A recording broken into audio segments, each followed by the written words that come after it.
விசேஷம் நடைபெற்று கொண்டிருக்கிற இந்த காலகட்டத்தில் சிறப்பு ஏற்பாடு செய்யப்பட்டிருக்கிற இந்த நிகழ்ச்சியில் கலந்து கொண்டு பேசுவதில் உங்களையெல்லாம் பார்ப்பதில் அதற்கு ஒரு சந்தர்ப்பம் ஏற்பட்டதில் பெருமகிழ்ச்சி அடைகிறேன். அதற்காக அல்லாஹுவை புகழ்ந்து கொள்கிறேன். அல்ஹம்துலில்லாஹ். இன்று கொடுக்கப்பட்ட தலைப்பு நபி வழியில் இறை நேசர்கள். நபிமார்களெல்லாம் இந்த உலகத்தில் எந்த ஒரு ஷரீஅத்தை கொண்டு வந்தார்கள், அந்த நபிமார்களுக்கு நிறைவாக காத்தமுன் நபியாக வந்துதித்த கண்மணி நாயகம் ரசூலை கரீம் ஸல்லல்லாஹு அலைஹி வஸல்லம் அவர்கள் நமக்கு கொண்டு தந்த நிறைவான மார்க்கம் ஷரீஅத்து. அதன்படி நடப்பவர்கள்தான் வலிமார்கள், அதற்கு அப்பாற்பட்டவர்கள் அல்ல என்பதை தெளிவுபடுத்தும் விதமாக இந்த தலைப்பு கொடுக்கப்பட்டிருப்பதாக நான் கருதுகிறேன். வலிமார்கள் என்றால் யார் என்பதை, அவர்களின் அளவுகோல் என்ன என்பதை நாம் தெரிந்து கொண்டால் இப்படி ஒரு கேள்வி யாருக்கும் வருவதற்கு வாய்ப்பே இல்லை. அல்லாஹ் குர்ஆன் ஷரீஃபிலே வலிமார்களுக்கென்று ஒரு வரையறையை தெளிவுபடுத்துகிறான். அலா, நீங்கள் அறிந்து கொள்ள வேண்டும், இன்ன அவுலியா அல்லாஹி, அல்லாஹ்வுடைய நேசர்கள், இறை நேசர்கள், லா ஹவுஃபுன் அலைஹிம் வலாஹும் யஹ்ஸனூன், அவர்களுக்கு கவலையும் இல்லை, அவர்களுக்கு அச்சமும் இல்லை என்று குறிப்பிடுகிறான். நிகழ்காலத்தில் வாழக்கூடிய அவர்கள் கடந்த காலத்தில் ஏற்பட்ட இழப்புகளை குறித்து வருந்துவதில்லை.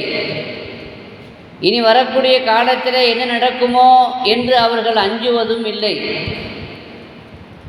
அப்படிப்பட்டவர்கள்தான் அல்லாஹ்வுடைய நேசர்கள் என்று சொல்லிவிட்டு அவர்கள் யார், அல்லதீன ஆமனு வ கானு யத்தகூன் என்று குறிப்பிடுகிறான். வலிமார்கள் என்றால் யார் என்றால் அவர்களிடத்திலே 2 தன்மைகள் இருக்க வேண்டும். ஒன்று ஈமான், இன்னொன்று தக்வா. இந்த 2ம் யாரிடத்திலே இருக்கிறதோ அவர்கள்தான் வலிமார்கள் என்று அல்லாஹ் குறிப்பிடுகிறான். தக்வா என்று சொன்னால் என்ன? மார்க்கத்தின்படி நடக்கக்கூடியவர்கள், நபி வழியில் நடக்கக்கூடியவர்கள், ஷரீஅத்தை பின்பற்றக்கூடியவர்கள், ஷரீஅத்திலே மார்க்கத்திலே எதையெல்லாம் செய்ய வேண்டும் என்று கடமையாக்கப்பட்டு இருக்கிறதோ அதையெல்லாம் ஏற்று நடப்பவர்கள், ஷரீஅத்திலே எதையெல்லாம் கூடாது என்று விளக்கப்பட்டிருக்கிறதோ தடுக்கப்பட்டிருக்கிறதோ அதையெல்லாம் விட்டும் விலகி இருப்பவர்கள், இவர்கள்தான் வலிமார்கள் என்று அல்லாஹ் சொல்கிறான். அப்படி என்றால் நபி வழியில் நடப்பவர்கள்தான், ஷரீஅத்தின்படி நடப்பவர்கள்தான் வலிமார்கள். அப்படி நடக்கவில்லை என்றால் அவர்கள் வலிமார்களே இல்லை என்பதுதான் இதனுடைய பொருள். எனவே ஷரீஅத்திற்கு அப்பாற்பட்டவர்களாக, ஷரீஅத்திற்கு விரோதமானவர்களாக, நபி வழிக்கு எதிரானவர்களாக நாம் அவர்களை விளங்கி கொள்ளக்கூடாது என்பதை ஆரம்பத்தில் அடிப்படையாக நாம் புரிந்து கொள்ள வேண்டும். ஆனால் அவர்களுடைய சில சொற்கள், அவர்களுடைய சில செயல்கள் நமக்கு புரியாமல் இருக்கலாம், புதிர்களாக இருக்கலாம். அதை நாம் புரிந்து கொள்வதற்கு முயற்சிக்க வேண்டுமே தவிர மாறாக அதை நாம் தவறாக விளங்கி அவர்களை பற்றி தவறான புரிதலை மக்களுக்கு மத்தியில் ஏற்படுத்திவிடக்கூடாது என்பதையும் இங்கு நாம் விளங்கிக் கொள்ள கடமைப்பட்டிருக்கிறோம். ஷாவுல் ஹமீது பாதுஷா அவர்களை பற்றி, அவர்களுடைய வரலாறு பற்றி நாம் நிறைய அறிந்திருக்கிறோம். மாணிக்கப்பூரிலே பிறந்த அவர்கள் அல்லாஹ்வுடைய அருளை பெற்ற நாதாக்களில் குறிப்பிடத்தக்கவர்கள். வலிமார்களிலே 4 வகையாக இருக்கிறார்கள். அதிலே ஒன்று, அவர்கள் வலிதான், அல்லாஹ்வுடைய நேசர்தான் என்று அவர்களுக்கும் தெரியும், மக்களுக்கும் தெரியும். இன்னொன்று, அவர்கள் வலிமார்கள் தான், வலியுல்லா அந்த தரத்திலே வாழ்பவர்கள் தான். ஆனால் அவர்களுக்கும் தாங்கள் வலியுல்லா என்று தெரியாது, மக்களுக்கும் இவங்க ஒரு வலியுல்லா என்று தெரியாது. மூணாவது, அவர்கள் வலியுல்லா என்று அவர்களுக்கு தெரியும், ஆனால் மக்களுக்கு தெரியாது. சாதாரணமாக அவங்கள பார்ப்பாங்க, நினைப்பாங்க, எடுத்துக்கொள்வார்கள். நாலாவது ஒன்று இருக்குது, மக்களெல்லாம் அவரை வலியுல்லா என்று தெரிந்து வைத்திருப்பார்கள், ஆனால் அப்பாவியாக இருக்கக்கூடியவர் அவருக்கு தெரியாது நாம் அல்லாஹ்வுடைய நேசர் தான் என்று. இப்படி 4 தரத்தில் 4 வகையில் வலிமார்கள் வகைப்படுத்தப்படுகிறார்கள். அதிலே கௌசுல் ஆலம் முஹியுத்தீன் அப்துல் காதிர் ஜீலானி கத்தஸல்லாஹு சிர்ரஹுல் அஸீஸ், குதுப ஹிந்த் சுல்தானுல் ஹிந்த் ஹாஜா முஈனுத்தீன் ஜிஸ்ஸி அஜ்மீரி ஹசனி சஞ்சரி கத்தஸல்லாஹு சிர்ரஹுல் அஸீஸ், குத்துபுல் மஜீத் ஷாவுல் ஹமீது பாஷா கஞ்ச ஷவாயி நாகூரி கத்தஸல்லாஹு சிர்ரஹுல் அஸீஸ், ஏர்வாடி இப்ராஹிம் ஷஹீது வலியுல்லா ஏர்பதி போன்ற வலிமார்கள் அவர்களுக்கும் தாங்கள் அல்லாஹ்வுடைய நேசர் என்று தெரியும், மக்களுக்கும் இவர்கள் அல்லாஹ்வுடைய நேசர் என்று தெரியும். அப்படிப்பட்ட பிரபல்யமான அல்லாஹுவால் கபூல் செய்யப்பட்ட நல்லோர்கள் நாதாக்கள் கூட்டத்தில் அவர்கள் எண்ணப்படுகிறார்கள். சங்கைக்குரிய பெருமக்களே, பாதுஷா நாயகத்தின் மீது நமக்கு ஒரு பிரியம் இருக்கிறது, ஒரு பக்தியும் இருக்கிறது. கௌசுல் ஆலம் முஹியுத்தீன் அப்துல் காதிர் ஜீலானி கத்தஸல்லாஹு சிர்ரஹுல் அஸீஸ் அவர்கள் மீது நமக்கு ஒரு பிரியம் இருக்கிறது, அவர்கள் மீது பக்தியும் இருக்கிறது. ஆனால் அவர்கள் நம் உறவுக்காரர் அல்ல, நம்ம சொந்தக்காரர்களும் அல்ல. ஆனாலும் கூட முன்பின் தெரியாத அறியாத இன்னும் நமக்கும் அவர்களுக்கும் காலத்தால் நிறைய வித்தியாசங்களும் இருக்கிறது. இருந்தும் கூட அவர்களை பற்றி நாம் கேள்விப்படுகிற பொழுது நமக்கு மனதிலே ஒரு கண்ணியம் வருகிறது, ஒரு மதிப்பு வருகிறது, ஒரு பிரியம் வருகிறது, ஒரு பக்தி வருகிறது. ஏன் இப்படி வருகிறது என்றால், புகாரி ஷரீஃபிலே அறிவிக்கப்பட்ட ஹதீஸு அதற்கான காரணத்தை தெளிவுபடுத்துகிறது. நபிகள் நாயகம் ஸல்லல்லாஹு அலைஹி வஸல்லம் சொன்னார்கள், இதா அஹப்பல்லாஹு அப்தன் இதா அஹப்பல்லாஹு ஃபுலானன், அல்லாஹ் ஒரு அடியானை விரும்பினால் நேசித்தால், ஃபநாதா ஜிப்ரீல அலைஹிஸ்ஸலாமை அழைப்பான். அழைத்து ஃபகால அவன் சொல்லுவான், இன்னி உஹிப்பு ஹாதல் ஃபுலான், நான் இன்னாரை நேசிக்கிறேன், எனவே ஃபஅஹிப்பா, நீயும் அவரை நேசிக்க வேண்டும் என்று அல்லாஹ் உத்தரவிடுவான். எல்லோருக்கும் இந்த செய்தியை சொல்ல வேண்டும் என்றும் கட்டளையிடுவான். ஜிப்ரீல் அலைஹிஸ்ஸலாம் என்ன செய்வார்கள் என்றால், வானத்தில் இருக்கிற எல்லா மலக்குமார்களையும் அழைத்து, இன்ன அடியானை அல்லாஹ் விரும்புகிறான், நானும் விரும்புகிறேன், ஃபஅஹிப்பூஹு, நீங்களும் அவரை நேசியுங்கள் என்று சொல்லுவார்கள். வானத்தில் இருக்கிற மலக்குமார்களெல்லாம் இந்த பூமிக்கு வந்து பூமியில் இருக்கிற எல்லா மலக்குமார்களுக்கும் சொல்லுவார்கள், இன்ன அடியானை அல்லாஹ் நேசிக்கிறான், நான் நேசிக்கிறேன், ஜிப்ரீல் அலைஹிஸ்ஸலாம் நேசிக்கிறார்கள், மலக்குமார்கள் எல்லோரும் நேசிக்கிறார்கள், எனவே நீங்களும் நேசிக்க வேண்டும் என்று அவர்கள் சொல்லுவார்கள். பூமியிலே இருக்கிற மலக்குமார்கள், வானவர்கள், அல்லாஹ்வுடைய அருளை பெற்றவர்கள், கட்டளை அப்படியே செயல்படுத்தக்கூடியவர்கள், இந்த பூமியில் இருக்கிற எல்லா மனிதர்களுடைய கல்வியிலும் அவர்களுடைய இதயத்திலும் அந்த நேசருடைய நேசத்தை போட்டு விடுவார்கள். மனிதர்கள் மட்டுமல்ல, ஹைவான்கள், உயிரினங்கள், அவைகளுடைய கல்விலேயும் இவர்களுடைய நேசத்தை மஹப்பத்தை போட்டு விடுவார்கள். எனவே தான் உலகத்தில் மத பாகுபாடு இல்லாமல், ஜாதி வேறுபாடு இல்லாமல், மொழி வேறுபாடு இல்லாமல் வலிமார்களை எல்லோரும் கொண்டாடுவதை நாம் பார்க்கிறோம். எல்லாருடைய மனதிலும் அவர்கள் மீது ஒரு பக்தியும் ஒரு பாசமும் இருப்பதை பார்க்கிறோம். இந்த பாசம் அல்லாஹ் போட்ட பாசம். இந்த மஹப்பத் மலக்குமார்கள் மூலமாக அவருடைய கல்விலே அல்லாஹ் இட்டான். எனவே தான் அவர்களை நாம் எல்லாம் நேசிக்கிறோம். எனவே அவர்கள் வலிமார்கள் என்று அவர்களுக்கு மட்டுமல்ல, இந்த பூரா உலகத்திற்கும் தெரிகிறது, பூரா சிருஷ்டிகளுக்கும் தெரிகிறது. இப்ராஹிம் இப்னு அதுஹம் ரஹ்மத்துல்லாஹி அலைஹி பல்க் நாட்டினுடைய பேரரசராக இருந்தவர்கள். பல்க் நாட்டினுடைய பேரரசாக இருந்த, ராஜாவாக இருந்த, மன்னராக இருந்த, சொகுசு வாழ்க்கை, ஆடம்பரமான வாழ்க்கை, அந்த வாழ்க்கையை துறந்து அவர்கள் இந்த உலகத்திலே ஃபக்கீராக வாழ்வதற்கு முன்வந்த பொழுது அரசை துறந்தார்கள், அந்த பதவியை துறந்தார்கள், அந்த சுகத்தை துறந்தார்கள். ஒரு ஏழையாக, தர்வேஷாக வாழத் தொடங்கினார்கள். ஒரு நாள் ஒரு நதிக்கரையிலே இருந்து தனது கிழிந்த உடையை நூலால் தைத்து கொண்டிருந்தார்கள்.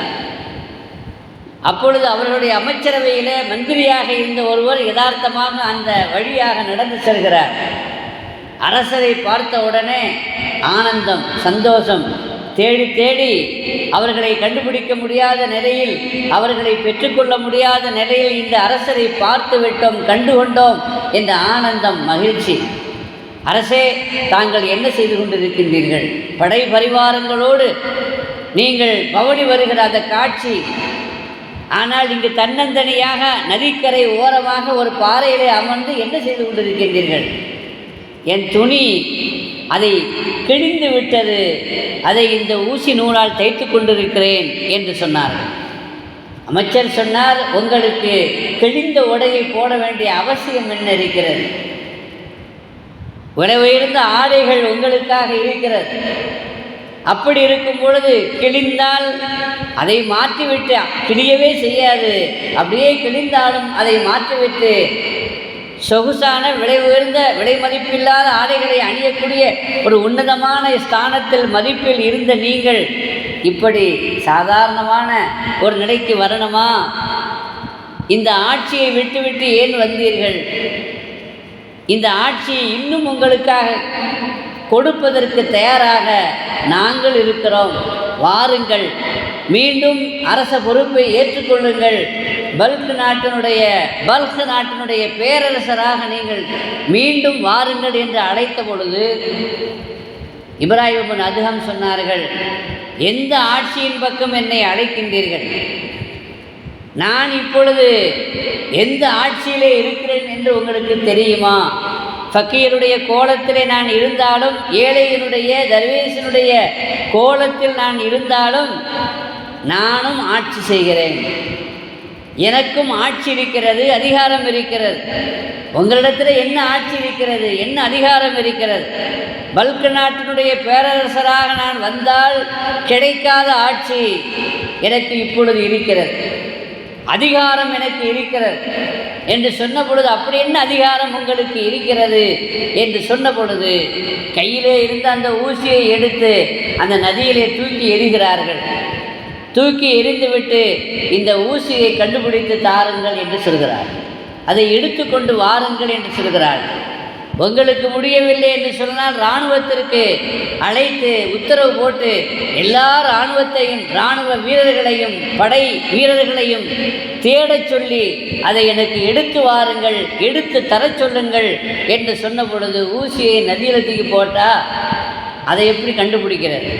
மண்ணிலே புதைந்திருக்கும், எங்கே அது கிடைக்கும்? அதை தேடுவது கஷ்டம். அது எப்படி முடியும், அது எப்படி சாத்தியம் என்று அந்த அமைச்சர் சொன்ன பொழுது, இப்பொழுது பாருங்கள் என்று அந்த ஊசியை போட்ட அந்த ஊசியை இழுத்து தரும்படி அந்த நதியிலே இருக்கக்கூடிய மீன்களுக்கு உத்தரவிடுகிறார்கள். என்னுடைய ஊசியை எடுத்து தாருங்கள் என்று உத்தரவிடுகிறார்கள். அப்பொழுது எல்லா மீன்களும் சேர்ந்து அந்த ஊசியை வாயிலை வைத்து தாங்கி அவர்களிடத்திலே ஒப்படைக்கிற அந்த காட்சியை அமைச்சருக்கு காட்டுகிறார்கள். இந்த அதிகாரம் எனக்கு இருக்கிறது, மீனையும் ஆட்சி செய்யக்கூடிய அதிகாரம் எனக்கு இருக்கிறது. சுலைமான் நபி அலைஹிஸ்ஸலாமுக்கு அல்லாஹ் உலகத்தை ஆளுகிற, உலகத்தில் இருக்கிற படைப்புகளை ஆளுகிற, ஜின்களை ஆளுகிற, உயிரினங்களை ஆளுகிற, அவர்கள் இடுகிற கட்டளையை உலகத்தில் இருக்கிற எல்லா சிருஷ்டிகளும் ஏற்று செயல்படுத்துகிற அந்த ஆட்சியை கொடுத்தான் என்றால், அப்படி அல்லாஹ்வால் அவன் விரும்பக்கூடியவர்களுக்கு கொடுக்க முடியும். பெருமானார் ஸல்லல்லாஹு அலைஹி வஸல்லம் அவர்களுக்கும் அந்த ஜின்களை கட்டுப்படுத்தக்கூடிய அதிகாரம் இருந்தது, சொல்படி நடக்க வைக்கிற அதிகாரம் இருந்தது. அதே போல உலகத்தில் இருக்கிற அல்லாஹ்வுடைய நேசர்களுக்கும் அந்த அதிகாரத்தை அல்லாஹ் கொடுத்து வைத்திருந்தான். இப்போ கேட்டாங்க, இந்த ஆட்சி பெருசா அல்லது பல்க் நாட்டினுடைய பேரரசு என்று நீங்கள் என்னை மீண்டும் அழைக்கின்றீர்களே, அந்த அதிகாரம் பெருசா என்று கேட்ட பொழுது, இதை எங்களால் தர முடியாது, இதுதான் மகத்தானதாக தெரிகிறது என்று சொன்னாரே. அது எப்படி வந்தது, மீன்களுக்கு எப்படி தெரிந்தது என்றால், அல்லாஹ்வுடைய ரசூல் சொன்னார்கள் அல்லவா, அல்லாஹ் ஒரு அடியானை நேசித்தால் அதனுடைய நேசத்தை உலகத்தில் இருக்கிற எல்லா படைப்புகளுடைய உள்ளத்திலையும் போட்டு விடுகிறான். எனவே எல்லா படைப்புகளும் எல்லா சிருஷ்டிகளும் அவுலியாக்களை நேசிக்கிறது. அவர்கள் இடுகிற கட்டளைகளை நிறைவேற்றுவதற்கு அது தயாராகி விடுகிறது என்பதனுடைய வெளிப்பாடுதான் இது என்று நாம் பார்க்கிறோம் என்றால், நாகூர் பாஷா நாயகத்தை நாடி தேடி தமிழ்நாட்டில் மட்டுமல்ல, பூரா இந்தியாவில் மட்டுமல்ல, உலகத்தினுடைய பல பகுதிகளிலிருந்தும் வருகிறார்கள் என்று சொன்னால் அதற்கு காரணம் அல்லாஹ்வுடைய நேசர். அந்த நேசரின் பொருட்டினால் நாம் அல்லாஹ்விடத்திலே துஆ செய்தால் அல்லாஹ் நம்முடைய துஆவை கபூல் செய்வான் என்று உலகெங்கிலும் முஸ்லிம்கள் அறிந்திருக்கிறார்கள். அந்த மஹப்பத், அந்த நேசம், அந்த பக்தி தான் அங்கு பெருந்திரளான கூட்டத்தை வருடா வருடமும் கூட்டி அவர்களுடைய அந்த இந்த உலகத்திற்கு பறைசாற்றி கொண்டிருக்கிறது என்றால், அவர்கள் 400 ஃபக்கீர்களோடு வந்தார்கள். அவர்களும் ஒரு ஃபக்கீராகத்தான் இருந்தார்கள். கையேடு திருவோடு வைத்திருந்தார்கள். யாரின் பக்கமும் தேவையாகவில்லை. அப்படி ஃபக்கீராக இருந்த அவர்களை அரசர், ஆட்சி அதிகாரமுள்ள ஒரு மகானாக உலகத்தில் இருக்கிற மக்கள் பார்க்கிறார்கள். அவர்கள் மூலமாக அல்லாஹ்விடத்திலே கேட்கிற எல்லா வாக்கியங்களையும் அவர்கள் பெற்றுக்கொள்கிறார்கள் என்றால், இப்படிப்பட்ட இந்த மகான்களுக்கு எவ்வளோ பெரிய அந்தஸ்தும் மதிப்பும் மரியாதையும் ஏன் வந்தது, எப்படி வந்தது, யார் கொடுத்தான்னு அல்லாஹ் கொடுத்தான். அல்லாஹ் யாருக்கு கொடுக்கிறான்? தனக்கு தன் ரசூலுக்கு முழுமையாக வழிபடக்கூடிய பெருமக்களுக்கு இந்த பாக்கியத்தை அல்லாஹ் கொடுக்கிறான் என்பதை நாம் விளங்கிக் கொள்கிறோம். ஆனால் அந்த வழிமார்கள் எல்லாம் நபி வழியில் ஷரியத்தின்படி நடப்பவர்கள் என்பதில் எந்த விதமான சந்தேகமும் இல்லை. ஆனால் சில விஷயங்கள் நமக்கு சந்தேகத்தை ஏற்படுத்துகிறது. வழிமார்களுடைய வரலாற்றை நாம் படிக்கிற பொழுது அவர்கள் அல்லாஹுடைய நினைவிலே மூழ்கி இருப்பவர்கள். அவர்கள் எதை பார்த்தாலும் அல்லாஹுடைய நினைவிலே பார்க்கக்கூடியவர்கள். லைலா மஜ்னூன், அவன் யாரை பார்த்தாலும் எதை பார்த்தாலும் மானை கண்டால் லைலா, மரத்தை கண்டால் லைலா, எல்லாம் அவனுக்கு லைலாவாக தெரிந்தது. ஏனென்றால் கல்விலே அவனுக்கு லைலா மட்டும்தான் இருந்தாள். அதனால் கண்டிலே அவனுக்கு பார்த்ததெல்லாம் காட்சியெல்லாம் லைலாவாக தெரிந்தது. வழிமார்களும் அப்படிப்பட்டவர்கள்தான். கல்விலே அல்லாஹுவை மட்டும் இருத்தியவர்கள். கல்விலே அல்லாஹ் மட்டும் இருந்த காரணத்தினால் அவர்களுடைய பார்வையில் அல்லாஹுவை தவிர வேறு எதுவும் தெரியவில்லை. எனவே அவர்களுடைய அந்த பேச்சு, யதார்த்தமான அந்த பேச்சு, நுணுக்கமான அந்த பேச்சு, அதை எல்லோராலும் புரிந்து கொள்ள முடியாத நிலையில் இருந்தது. டெல்லியிலே ஹாஜா ஃபரீதுத்தீன் கஞ்ச சக்கர் வலியுல்லா ரஹிமஹுல்லா அவர்கள், ஹாஜா நாயகத்தினுடைய ஹலீஃபா குத்துபுத்தீன் பக்தியார் காக்கி ரஹமத்துல்லாஹி அலைஹி, குத்துபுத்தீன் பக்தியார் காக்கி ரஹமத்துல்லாஹி அலைஹி அவர்களுடைய ஹலீஃபா ஹாஜா ஃபரீதுத்தீன் கஞ்சசக்கர் வலியுல்லா. இவங்க தான் தில்லியில் அடக்கமாக இருக்கிற நிஜாமுத்தீன் அவுலியா, ஹாஜா அலாவுத்தீன் சாபிர் கல்யரி ரஹமத்துல்லாஹி அலைஹி போன்ற மகான்களுக்கு ஷேகாக இருக்கிறார்கள்.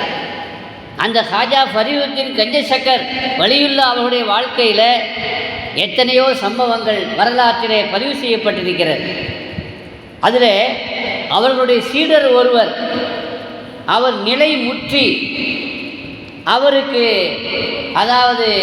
ஜதுபுடைய நிலை வந்து அவர் அதனால் மார்க்கத்திற்கு ஷரியத்திற்கு முரணான பேச்சு பேசிவிடக்கூடாது என்பதற்காக, ஏதாவது ஒரு காரியம் செய்துவிடக்கூடாது என்பதற்காக, அதனால் தரீக்கத்திற்கு தசவுஃபிற்கு கெட்ட பெயர் வந்துவிடக்கூடாது என்பதற்காக அவர்களை அடைத்து வைக்கும்படி சொன்னார். ஆனால் இப்படி அடைத்து வைக்கப்பட்ட அவர்கள் தெளிந்து அதிலிருந்து வெளியே வர வேண்டும் என்று ஆர்வப்பட்டார்கள். வர்றவங்க எல்லாம் என்னை திறந்து விடுங்கன்னு சொல்லுவாங்க. அப்படிப்பட்ட நிலையிலே ஒரு நாள் ஒரு முரீது ஹாஜா ஃபரீதுத்தீன் கஞ்சசக்கர் ரலியல்லாஹு அன்ஹு அவர்களுடைய அவர்களுடைய ஷூ பிஞ்சிருச்சு. அப்போ அந்த பீந்த அந்த ஷூவை தைக்க வேண்டும். அதை எடுத்துக்கொண்டு அவர்கள் வெளியே செருப்பு தைக்கக்கூடியவனை தேடி செல்கிறார்கள். அப்படி செல்கிற பொழுது அந்த காட்சியை கண்ட இவர் உள்ளே செய்யக்கூடிய அந்த ஜூத்தாவை பார்த்துவிட்டு, அந்த ஷூவை பார்த்துவிட்டு பதறுகிறார், துடிக்கிறார், என்னை திறந்து விடுங்கள், அந்த வேலையை நான் செய்கிறேன் என்று கெஞ்சுகிறார். ரொம்ப கெஞ்சின உடனே பாவப்பட்டு இவர் திறந்து விட்டு அந்த ஷூவை, அந்த ஜூத்தாவை யார் கையில் கொடுக்குறாரு? அடைக்கப்பட்டிருந்த, பூட்டப்பட்டிருந்த அந்த சீடரிடத்திலே கொடுக்கிறார். இவர் எடுத்துக்கொண்டு செல்கிறார். அந்த ஷூவை தைப்பதற்காக எடுத்துக்கொண்டு செல்கிறார். செருப்பு தைக்கக்கூடிய இடத்திலே இதை கொண்டு கொடுத்த பொழுது அவன் கேட்டான், இது யாருடைய ஷூ என்று கேட்டான், இது யாருடைய ஜூத்தா என்று கேட்டான். இவர் சொன்னார், இது அல்லாஹ்வுடைய செருப்புன்னார், இது அல்லாஹ்வுடைய ஜூத்தான்னார். என்னது அல்லாஹ்வுடைய செருப்பு? அல்லாஹ்வுக்கு எப்படியா செருப்பு இருக்கும்? அல்லாஹ்வுக்கு உருவம் இல்லை, உடல் இல்லை, கால் இல்லை. உருவமும் உடலும் காலும் இருந்தால் தானே அல்லாஹ்வுக்கு செருப்பு வரும். அல்லாஹ்வுக்கு தான் காலே இல்லையே. கால் இல்லாத, உருவம் இல்லாத, உடல் இல்லாத அல்லாஹ்வுக்கு எப்படி செருப்பு வரும்? இது யார் செருப்பு? உண்மையிலே சொல்லு, இது அல்லாஹ்வுடைய செருப்பு தானே அடித்து பேசினார். இதுக்கு தான் அவர் அடைச்சி வச்சிருந்தார். அவர் இவர் ஹால் மாதிரி இப்படி எதையாவது பேசுவார், பேசிடக்கூடாதுங்கிறதுக்காக வேண்டி தான் அடைச்சி வைத்திருந்தார். ஆனால் இன்று வெளியே வந்து இது யாருடைய செருப்பு, இது யாருடைய ஷூ என்று கேட்ட பொழுது இது அல்லாஹ்வுடைய ஷூன்னு சொன்னார். இந்த ஆள் குழப்பமாக நாளாக இருப்பாங்களுக்குன்னு சொல்லி, என்னங்க வரக்கூடிய ஆள் போகக்கூடிய ஆள் எல்லாத்தையும் இவர் செருப்பு செய்ய வந்துருக்கிறாரு, இது யாருடைய செருப்புன்னு கேட்டால் அல்லாஹ்வுடைய செருப்புங்கிறாரு. அல்லாஹ்வுக்கு எப்படிங்க செருப்பு இருக்கும்? இந்த ஆள் என்ன ஆச்சுன்னு சொல்ல அது அப்படியே பறவை அரசருடைய காது வரைக்கும் போயிடுச்சு. யாரோ ஒரு ஆள் செருப்பு தைக்க வந்திருக்கிறாரு, அந்த ஆள் யாருடைய செருப்புன்னு கேட்டால் அது அல்லாஹ்வுடைய செருப்புன்னு சொல்கிறாரு. அப்படின்னோடனே யார் அது என்று அவர் விசாரிக்க, ஏற்கனவே அந்த அரசருக்கும் இந்த மகானுக்கும், அதாவது மகான் அவருக்கு பிடிக்காது, அதனால் என்ன வருதுன்னு பார்த்துக்கிட்டு இருக்கிறார். எதையாவது ஒரு காரணத்தை சொல்லி சரியத்திற்கு மாற்றமாக எதையாவது ஒரு குற்றச்சாட்டின் பேரில் அவரை நாம் கைது செய்திடலாம், அல்லது அவரை அரெஸ்ட் பண்ணிடலாம், அல்லது அவரின் மீது தண்டனை கொடுக்கலாம்னு எதிர்பார்த்து கொண்டிருக்கிற காலகட்டத்தில் அவருடைய முரீது இந்த மாதிரி அல்லாஹ்வுடைய செருப்புன்னு சொல்லி செய்யக்கூடிய செருப்பு அல்லாஹ்வுடைய செருப்புன்னு சொல்கிறாரு, சரியத்திற்கு மாற்றமாக பேசுகிறாரு அப்படின்னு சொன்ன உடனே முதல்ல அந்த சீடரை அரெஸ்ட் பண்ணுங்கிறது. சீடரை அரெஸ்ட் பண்ணி உள்ள ஜெயிலில் போட்டாங்க. இந்த செய்தி ஷேக் அவர்களுக்கு கிடைக்கிறது. ஷேக் ஃபரீதுத்தீன் கஞ்சசக்கர் ரலியல்லாஹு அன்ஹு அவர்களுக்கு கிடைக்கிறது. உடனே அவங்க ஜதுபாயி, யாருடா என்னுடைய முரீதை, என்னுடைய சீடரை ஜெயிலில் வைப்பது, யாருக்கு அந்த அதிகாரம் இருக்கிறதுன்னு சொல்லி ஆவேசத்தோடு வெளியே வருகிறார். வெளியே வருகிற பொழுது யார் அவரை கைது செய்தது, என்ன குற்றத்தின் பேரலை கைது செய்தது என்று கேட்கிற பொழுது அவரை அழைத்து கொண்டு, அவரை பிடித்து கொண்டு எல்லோரும் அரசருடைய தர்பாருக்கு கொண்டு வந்து விடுகிறார்கள். மகானையே மகான்ட்டு கேட்டாங்க. அரசர் கேட்கிறார், உங்கள் சீடர் இப்படி சொல்கிறார், எப்படி சொல்கிறார்? உங்கள் ஜூத்தாவை, உங்களுடைய செருப்பை இது யாருடைய செருப்புன்னு கேட்டால் இது அல்லாஹ்வுடைய செருப்புன்னு சொல்கிறாரு, இது சரியா அப்படின்னு கேட்டார். அவர் அரசனுடைய நோக்கம் இவரை பிடிக்கணுங்கிறது. சரி அப்படின்னு சொன்னால் இவரையும் பிடிச்சி உள்ளே போட்டாரலாம்.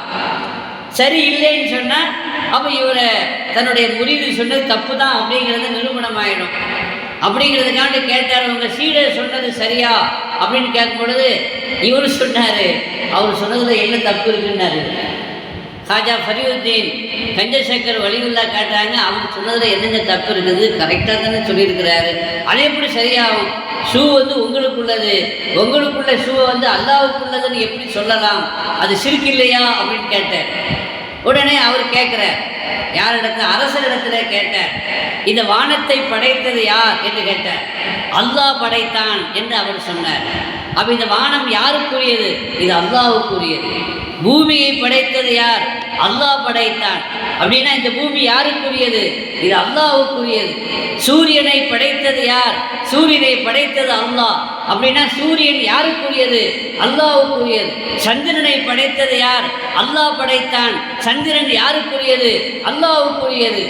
நட்சத்திரங்களை படைத்தது யார்? அல்லாஹ் படைத்தான். அப்படி என்றால் நட்சத்திரங்கள் யாருக்குரியது? அல்லாஹ்வுக்குரியது. மலைகளை படைத்தது, கடலை படைத்தது, திடலை படைத்தது, நதிகளை படைத்தது.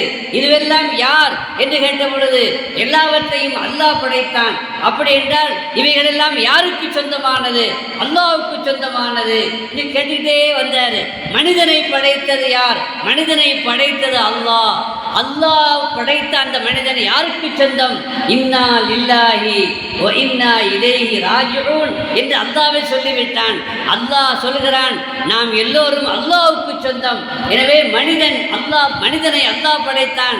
மனிதன் அல்லாஹ்வுக்கு சொந்தமானவன், அல்லாஹ்வுக்கு உரியவன் என்று சொன்ன பொழுது மனிதன் மட்டுமா? மனிதன் செய்யக்கூடிய செயல், அவனால் செய்யப்பட்ட, கண்டுபிடிக்கப்பட்ட, உற்பத்தி செய்யப்பட்ட எல்லாம் யாருக்கு சொந்தமானது? எல்லாம் அல்லாஹ்வுக்கு சொந்தமானது. அப்படி என்றால் அது யாருக்கு உரியது? அந்த அல்லாஹ்வுக்கு உரியது தான். ஏன்னா அல்லாஹ் குர்ஆன்ல சொல்றான், வல்லாஹு ஹலகக்கும் வமா தஅமலூன். அல்லாஹ் தான் உங்களையும் படைத்தான், உங்கள் செயலையும் அல்லாஹ் தான் படைத்தான். எனவே மனிதனையும் அல்லாஹ் படைத்தான். மனிதனுடைய உற்பத்தியை, மனிதனுடைய செயலை, மனிதனால் செய்யப்பட்ட காரியங்களையும் அல்லாஹ் தான் படைத்தான் என்று அந்த வசனத்தின் அடிப்படையில் சொல்லிவிட்டு வரிசையாக கேட்டுக்கிட்டே வர்றாரு. மனிதனை படைத்தது யார்? அல்லாஹ். அப்படின்னா மனிதன் யாருக்கு சொந்தமானவன்? யாருக்கு உரியவன்? அல்லாஹ்வுக்கு உரியவன். செருப்பு யாருக்கு? செருப்பை படைத்தது யார் என்று கேட்டார். செருப்பை படைத்தவன் அல்லாஹ். அப்படின்னா அந்த செருப்பு யாருக்குரியது? அல்லாஹ்வுக்குரியதுன்ட்டார். இதைத்தானே அவர் சொன்னாருன்னு என் சீடர் இதைத்தானே சொன்னார். இதில் என்ன சரி? இது தௌஹீது, அல்லாஹ் படைத்தது, அல்லாஹ்வுக்கு உரியது, அதைத்தானே சொன்னார். இதில் என்ன தவறு கண்டுபிடித்தா என்று கேட்டார்கள். இது ஆரம்பத்தில் இது மாதிரி வழிமாறுகளுடைய பேச்சில் நம்ம ஆரம்பத்தில் சராசரியாக எடுத்தோம்னு சொன்னால் அதில் ஏதோ வில்லங்கம் இருப்பதை போல தெரியும். ஆனால் உண்மையில் அவர்கள் அல்லாஹ்வுடைய தௌஹீதை நிலைநாட்டக்கூடியவர்கள், ஏகத்துவத்தை நிலைநாட்டக்கூடியவர்கள்.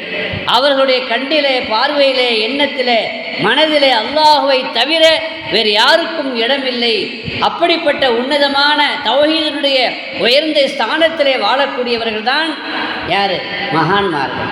எனவே ஷரியத்தின்படி நபி வழியில் நடப்பவர்கள் தான் வழிமார்கள். அவர்களுடைய சொல்லிலே, அவர்களுடைய செயலிலே எங்கேயும் எந்த இடத்திலையும் ஷரியத்திற்கு மாற்றமாக, நபி மொழிக்கும் நபி வழிக்கும் மாற்றமாக இருக்காது என்பது நம்முடைய அடிப்படையான கொள்கையாக, விசுவாசமாக இருக்கிறது என்பதை விளங்கிக் கொள்ள வேண்டும். பொதுவாக எல்லாரும் சொல்கிற ஒரு விஷயம் என்னென்னா, நபி வழியில் நடக்கக்கூடியவர் தான் சாவலம் மீது பாஸ்தான்னா அவர் ஏன் கல்யாணம் பண்ணலை? இது எல்லோரும் கேட்குறது தான். அந்த காலத்துலேருந்து கேட்டுட்டு இருக்கிறாங்க. நபி வழியில் கல்யாணம் பண்ணுறது சுன்னத்து, அந்த சுன்னத்தை அவர் பின்பற்றலை, ஏன் கல்யாணம் பண்ணலை? அப்படியே நபி வழிக்கு மாற்றம் தானே என்ற கேள்வியை பொதுவாக எல்லோரும் கேட்பார்கள். ஆனால் அடிப்படையில் ஒரு விஷயம் என்னென்னா, கல்யாணம் செய்வது சுன்னத்து என்று மட்டும் விளங்கியிருக்கிறோம். கல்யாணம் செய்வது என்பது எல்லோருக்கும் சுன்னத்தல்ல. சில பேருக்கு வாஜிபு, அது அவசியம். சில பேருக்கு அது சுன்னத்து, இன்னும் சில பேருக்கு மக்ரூஹு, இன்னும் சில பேருக்கு ஜாயிஸு. யாருக்கு சுன்னத்து, யாருக்கு வாஜிபு என்பதை ஃபிக்ஹிலே இமாம்கள் நமக்கு வரையறை செய்திருக்கிறாங்க. யாருக்கு சுன்னத்து, யாருக்கு வாஜிபு? ஒருத்தனுக்கு சக்தி இருக்குது, உடல் சக்தி இருக்குது, பொருளாதார சக்தியும் இருக்குது, அவன் கல்யாணம் செய்யலாம் இல்லையா? அதே நேரத்தில் அவனுக்கு ஆசை இருக்கிறது, உடல் சக்தியும் இருக்கிறது, பொருளாதார சக்தியும் இருக்கிறது, ஆசை இருக்கிறது. கல்யாணம் செய்யவில்லை என்றால் வழி தவறி விடுவான் என்றால் இவன் சுன்னத்தல்ல, இவனுக்கு வாஜிபு. அதே நேரத்தில் ஒருவனுக்கு சக்தி இருக்கிறது, பொருளாதார சக்தியும் இருக்கிறது, உடல் சக்தியும் இருக்கிறது, ஆனால் அவனுக்கு கல்யாண ஈடுபாடு இல்லை. அவனுடைய ஆசை, அவனுடைய ஆர்வம் எங்கேயோ இருக்கிறது. அப்படின்னா இவனுக்கு சுன்னத்து இல்லை. இவனை பொறுத்த வரைக்கும் கல்யாணம் பண்ணாமல் இருக்க நல்லது. கல்யாணத்தை பண்ணி வச்சாலும் இவன் மனைவியோடு சேர்ந்து வாழ மாட்டான். ஏன்னா இவனுடைய கவனம் வேறு, இவனுடைய சிந்தனை வேறு, இவனுடைய நினைப்புகள் வேறு. இப்படிப்பட்டவன் கல்யாணம் முடிக்கிறது நல்லது இல்லை. இன்னும் சொல்ல போனால், ஒருத்தருக்கு ஆசை இருக்குது, சக்தி இருக்குது, வசதி இருக்குது, இவன் கல்யாணம் முடிக்கிறது சிறந்ததான், இபாதத்தில் ஈடுபடுறது சிறந்ததான்னு கேட்டால் இமாம் ஷாஃபி சொல்கிறாங்க, இவன் இபாதத்தில் ஈடுபடுறது தான் சுன்னத்தை தான் நிக்கா செய்கிறது. எங்கே நிக்கா செய்கிறது சுன்னத்தோ அந்த இடத்துல கூட நிக்கா செய்யாமல் அவன் இபாதத்தில் ஈடுபடுவது அத்தஹல்லீலில் இபாதா அஃதல் என்று இமாம் ஷாஃபி ரஹ்மத்துல்லாஹி அலைஹி சொல்லுவார். ஆக கல்யாணம் செய்வது என்பது எல்லோருக்கும் அது சுன்னத்தல்ல என்பதை விளங்கி கொள்ளலாம். இறை சிந்தனையிலே மூழ்கி இருக்கக்கூடியவர்கள், அந்த கவனத்திலேயே லயித்திருப்பவர்கள், வேறு சிந்தனை இல்லை, வேறு கவனம் இல்லை, ஆசை இருக்கத்தான் செய்யுது, சக்தி இருக்கத்தான் செய்யுது, பொருளாதார சக்தியும் இருந்தாலும் கூட அவனுக்கு கல்யாணம் செய்கிறது சுன்னத்துன்னு வராது. எப்போங்க வராது? அவனுக்கு ஈடுபாடெல்லாம் வேறு விதத்தில் இருக்குது. இமாம் ஷாஃபியுடைய மசாலா பிரகாரம் அனைவரும் மதாபடி சொல்லுவாங்க, சக்தி இருக்குது, ஆசை இருக்குதுல்ல, அப்போ கல்யாணம் முடிக்கிறது தான் சுன்னத்து என்று இமாம் அபூ ஹனீஃபா ரஹ்மத்துல்லாஹி அலைஹி சொல்லுவாங்க. ஆனால் ஒரு விஷயம் என்னென்னா, ஒருத்தனுக்கு அதில் சுத்தமாக கவனமே இல்லை, ஈடுபாடே இல்லை அப்படின்னா அந்த மாதிரி ஆட்களுக்கு நிக்கா செய்யாமல் இருப்பது தான் அவர்களுக்கும் நல்லது, அந்த பெண்ணுக்கும் நல்லது. ஏபிஜே அப்துல் கலாம் இந்தியாவுடைய ஜனாதிபதியாக இருந்தார், அணு விஞ்ஞானியாக இருந்தார். அவர் கல்யாணம் பண்ணலை. ஏன் கல்யாணம் பண்ணேன்னு கேட்டால், விஞ்ஞானத்தையே கல்யாணம் பண்ணிக்கிட்டேன்ட்டேன், சயின்ஸை நான் கல்யாணம் பண்ணிக்கிட்டேன், என் சிந்தனை ஃபுல்லாக அதுதான் இருக்குது.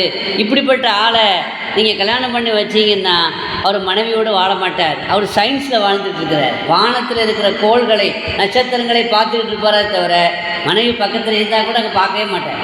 இவரை கல்யாணம் பண்ணி வைக்கலாமா? வைக்கக்கூடாது. சஹாரன்பூரில் ஷேகுல் அஜீஸ் ஜக்கரியா மௌலானாவுடைய கலீஃபா ஷேக் யூனுஸ் சாஹிப், என்னுடைய உஸ்தாத் பிறந்தகையும் கூட, அவங்க ஷேகுல் ஜக்கரியா மௌலானா அவங்கள்ட்ட தன்னுடைய மகளை கல்யாணம் பண்ணிக்கங்கன்னு சொன்னாங்க. தன்னுடைய மகளை கல்யாணம் பண்ணி வைக்கிறேன், நீங்கள் என்னுடைய மகளை கல்யாணம் பண்ணிக்கங்கன்னு சொன்னாங்க. யார்கிட்ட சொன்னது? யார்? ஷேகுல் ஜக்கரியா மௌலானா. யார்கிட்ட சொல்கிறாங்க? அவங்களுக்கு பிறகு ஷேகுல் அஜீஸாக இருந்த யூனுஸ் சாஹிப் இடத்துல, ஷேக் யூனுஸ் சாஹிப் இடத்துல ஷேக் யூனுஸ் சாஹிப் சொன்னாங்களா, நான் புகாரியை கல்யாணம் பண்ணிக்கிட்டேன்னாங்களாம். அப்போ ஷேகுல் அஜீஸு வற்புறுத்தலை. ஏன்னா புகாரியை கல்யாணம் பண்ணவர் மகளோடு வாழ மாட்டார்னு அவங்களுக்கு தெரியும். ஒவ்வொரு ஆளுக்கும் ஒவ்வொரு தேடல், ஒவ்வொரு ஆளுக்கும் ஒவ்வொரு இன்ட்ரெஸ்ட்டு. மகான்மார்கள் பல வகையில் இருக்கிறாங்க. அவர்களில் சில பேர் அல்லாஹ்வுடைய நினைவில், அவர்கள் நினைவு அந்த திக்ரு அதில் மிகைத்திருப்பார்கள், அதில் மூழ்கி இருப்பார்கள். இப்படிப்பட்டவர்களும் இருக்கிறார்கள். இவர்களை பொறுத்த வரைக்கும் இவர்கள் எந்த சுகத்தில் இருக்கிறாங்க? நமக்கெல்லாம் கல்யாணத்தில் ஒரு சுகம் இருக்குது, கல்யாணம் பண்ணால் தான் அந்த சுகம் நமக்கு கிடைக்கும். ஆனால் ஏபிஜே அப்துல் கலாமுக்கு கல்யாணத்தை விட வேறு எதுலேயே சுகம் இருந்துச்சு. ஷேக் யூனுஸ் அவர்களுக்கு புகாரி ஷெரீஃபில் அந்த சுகம் கிடைச்சிருக்குது, அதை விட மேலான சுகம். நமக்கு புகாரி ஷெரீஃப் எடுத்து பார்த்தா ஹதீஸ் தெரியும், படிக்க தெரியும், அந்த கல்யாண சுகம் அதில் என்ன செய்யாது. அவர் கல்யாணத்தை விட அதிகமான சுகத்தை அதில் பெற்றார். இப்ராஹிம் இப்னு அதுஹம் பற்றி நம்ம பேசணும். பல்க் நாட்டினுடைய பேரரசர், அந்த பல்க் நாட்டினுடைய பேரரசருக்கு அரசவையே துறக்கணுமானா, ஆட்சியே வேண்டான்னு சொல்லணுமானா, அப்போ அதை விட ஒரு சொகுசான, ஒரு சுகமான ஏதோ ஒரு அனுபவம் அவருக்கு இருக்கத்தானங்க செய்யும். இதனால் பேயனா, அவர் பைத்தியக்காரனா இல்லை தானே? அவருக்கு அறிவு இருக்குதுல்ல, விவரம் உள்ளவர் தானே. அது வாண்டான்னு விட்டுட்டு வரலான்ட்டு அதை விட மேலே ஒன்றாக தானே அவருக்கு அது லாபம் இருக்கணும், அதில் அவருக்கு சுகம் இருக்கணும், அதில் அவருக்கு இன்பம் இருக்கணும். அப்படி யார் வருவா? இத்தனைக்கும் மன்னர், அவர் கேட்கறதுக்கு ஆள் இல்லை. பதவியின் மீது ஆசைப்பட்டு அந்த பதவியை பெறுவதற்காக வேண்டி ஓட்டை திருடக்கூடிய காலம் இல்லையா? எப்படியாவது நம்ம அந்த பதவியை, ஏன்னா பதவியை அனுபவித்து விட்டார்கள், அந்த பதவியினுடைய சுகம் தெரிந்து விட்டது. எனவே அதை விடக்கூடாது, மக்கள் ஓட்டு போட மாட்டாங்கன்னு தெரியுது. அதனால் ஓட்டை திருடி கள்ளத்தனமாக அந்த ஓட்டை போட வச்சு, மக்கள் போட்டு ஜெயிக்கிறதுன்னு ஒன்று இருக்குது, அது உண்மையான வெற்றி. ஆனால் மக்கள் ஓட்டு போடவே தேவையில்லை, நானே எனக்கு ஓட்டு போட்டுக்கொண்டு நான் பிரதமராக இருப்பேன், நான் மந்திரியாக இருப்பேன்னு சொல்லக்கூடிய காலக்கட்டம். ஏன்னா அவருக்கு அந்த சுகம் அவருக்கு இருக்குது, சுகத்தை பார்த்துட்டார். இதை விட பன்மடங்கு சுகம் மன்னரில், மன்னர் ஆட்சியில் யாரும் கேட்க முடியாது இல்லையா? ஜனநாயக ரீதியில் அவர் தேர்ந்தெடுக்கப்பட்டவர் அல்ல, அவர் அரசராக இருக்கிறார். எந்த கேள்விக்கும் அவர் உள்ளாகக்கூடியவர் அல்ல. அப்போ எவ்வளோ சுதந்திரம், எவ்வளவு அதிகாரம், அந்த அதிகாரத்தோடு சுகத்தையும் அனுபவித்துக் கொண்டிருந்த இப்ராஹிம் இப்னு அதுஹம் ரஹ்மத்துல்லாஹி அலைஹி அவர்கள் அந்த ஆட்சியை துறக்கணுமானா அதை விட அதிகாரம் இருக்கிறது என்பதல்ல, அதை விட ஒரு சுகமான ஏதோ ஒரு அவருக்கு ஒரு இன்ட்ரெஸ்ட் எதுலேயோ இருக்குதுன்னு அர்த்தம். இல்லைன்னா அதை விட்டுட்டு என்ன செய்ய மாட்டார், வரமாட்டார்ல. எனவே தான் அவர் சொன்னார், லவ் அலிமல் முலூக்கு மா நஹ்னு ஃபீஹி மினன் நஈம், அரசர்களெல்லாம் நாங்கள் எந்த சுகத்திலே இருக்கிறோமோ அந்த சுகத்தை அறிந்து கொண்டாள். நாங்கள் இப்போ சுகத்தில் இருக்கிறோம், நாங்கள் இப்பொழுது இன்ப ஆனந்தத்தில் இருக்கிறோம், எல்லை இல்லாத பேரானந்தத்தில் இருக்கிறோம், மகிழ்ச்சியிலே இருக்கிறோம். உலகத்தினுடைய இன்பங்களெல்லாம் அதை பெரிய இன்பம் என்று நாம் எதை கருதுகிறோம் என்றால் பெண் சுகத்தை தான் சொல்கிறோம். ஆனால் அந்த பெண்ணின் மூலமாக கிடைக்கிற அந்த இன்பம், அந்த சுகத்தை நமக்கு சொல்லித்தரப்பட்டிருக்கிறது, அது சிற்றின்பம் என்று. அப்படின்னா ஆன்மீக சுகம் என்று கொண்டிருக்கிறது. அந்த ஆன்மீக சுகத்தை தான் பேரின்பம் என்று என்ன செய்கிறார்கள், சொல்கிறார்கள். அந்த பேரின்ப சுகம் எப்படிப்பட்டது? இப்ராஹிம் அதுதான் சொல்றார், லவ் அலிமல் முலூக்குமா நஹனு ஃபீஹி மினன் நஈம். அரசர்களெல்லாம் நாங்கள் இருக்கிற இந்த ஆன்மீக சுகத்தை, இன்பத்தை, மகிழ்ச்சியை, ஆனந்தத்தை அறிந்து கொண்டால் லஜாலதூனா அலைஹி பிஸ்ஸுயூஃபி, வாட்களை கொண்டு எங்களின் மீது போர் தொடுப்பார்கள். போர் தொடுத்து அந்த இன்பத்தை, அந்த பதவியை பெற்றுக்கொள்ள முயற்சிப்பார்கள். ஆனால் இது வாழை கொண்டு பெறுகிற முயற்சி அல்ல, வாழை கொண்டு போர் செய்து கிடைக்கிற முயற்சி அல்ல. அப்படின்னா எவ்வளோ பெரிய சுகத்தில் இப்ராஹிம் அதுஹம் இருக்கிறார் சங்கைக்குரிய பெருமக்களே. எனவே தான் மகான்மார்கள் சொல்லுவார்கள், மசாக்கீனு அஹ்லி துன்யா, இந்த துன்யாவில் இருக்கிற மிஸ்கீன்கள். எத்தனையோ நம்மளையெல்லாம் மிஸ்கீன் தான் சொல்கிறாங்க. நாம் பெரிய பணக்காரனாக இருக்கலாம், வசதியாக இருக்கலாம், ஆனால் நமக்கு என்ன பேர்? யதார்த்தத்தில் நம்மளாம் மிஸ்கீன் ஒன்று இருக்காது இல்லையா? அந்த நம்மை பார்த்து, துன்யாதாரிகளை பார்த்து மகான்மார்கள், ஷேகுமார்கள் சொல்கிறாங்க, மசாக்கீனு அஹ்லி துன்யா, துன்யாவில் இருக்கிற மிஸ்கீன்கள் ஹரஜு மின்ஹா, இந்த துன்யாவை விட்டு வெளியேறி விட்டார்கள். ஒமா லாக்கு அத்தியப மாஃபிஹா, இந்த துன்யாவில் இருக்கிற பெரிய சுகத்தை அனுபவிக்காமலே போயிட்டாங்க. இந்த துன்யாவில் இருக்கிற பேரின்பம் அது ஆன்மீகத்தினுடைய இன்பம், அதுதான் பெரிய சுகம். அந்த சுகத்தை அனுபவிக்காமலேயே இந்த உலகத்தை விட்டு யாரெல்லாம் போயிட்டாங்களோ அவங்களாம் மிஸ்கீன்கள், பாக்கியம் இல்லாதவர்கள் என்று சொல்கிறார். அப்படி என்றால் அப்போ அது எந்த இன்பமாக இருக்கும்? இந்த பேரின்பத்திலே இருக்கக்கூடிய ஒருவர், இந்த பேரின்பத்திலே மூழ்கி இருக்கக்கூடிய ஒருவர், அவர் கல்யாணம் பண்ணுவாரா? அங்கே பேரின்பத்து சிற்றின்பத்துக்கு வருவாரா? கல்யாணம் பண்ணி வச்சா நடக்குமா? புரியுதா உங்களுக்கு?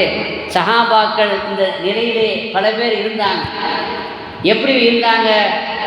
உஹது யுத்தம் நடக்கிறது. அனஸ் இப்னு மாலிக்கினுடைய சச்சா அவர் சொல்கிறார், அனஸ் இப்னு நவ்ர் ரலியல்லாஹு அன்ஹு, அவருக்கு பத்ரில் கலந்து கொள்ளக்கூடிய வாய்ப்பு கிடைக்கல. ஆனால் பத்ரில் மிகப்பெரிய வெற்றி கிடைத்தது. பத்ரிலே மிகப்பெரிய சிறப்பு அது பத்ரீன்களுக்கு கிடைத்தது. அல்லாஹ்விடத்தில் அவங்க உயர்ந்த ஸ்தானத்தை பெற்றார்கள். இதுவெல்லாம் கேள்விப்பட்ட அந்த அனஸ் இப்னு நவ்ர் ரலியல்லாஹு அன்ஹு சொன்னார், எனக்கு மிஸ் ஆகிடுச்சு பத்ரு, அடுத்து ஒரு வாய்ப்பு வந்தால் நான் விடமாட்டேன். அல்லாஹ் எனக்கு அடுத்து ஒரு சான்ஸை கொடுத்தா நிச்சயமாக அதை நான் சரியாக பயன்படுத்தி கொள்வேன்.